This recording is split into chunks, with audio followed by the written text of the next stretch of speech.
पालक दाल खिचडी बनवणार आहे. त्याच्यासाठी लागणार आहे 1 वाटी तांदूळ डाळ आणि त्याच्यापेक्षा निम्मी वाटी तूर डाळ.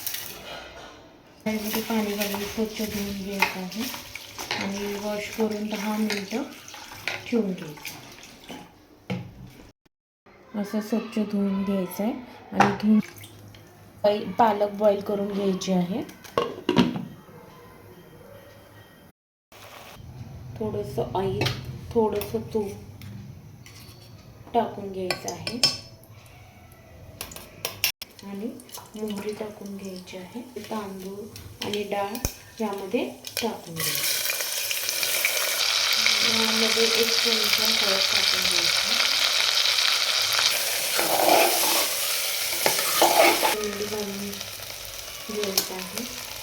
थोडंसं भाजून घ्यायचं आहे. त्या 3 पट त्याच्यामध्ये पाणी घालायचं.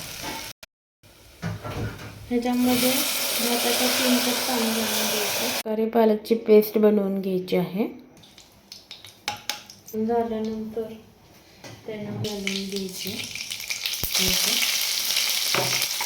लसूण भाजी झाल्यानंतर त्यामध्ये घ्यायचं.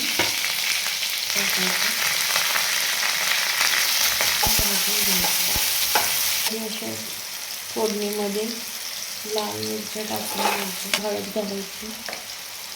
तर यामध्ये 1 चमचा कोल्हापुरी मसाला टाकेल. मसाला भाजल्यानंतर त्याच्यामध्ये टाकायचं.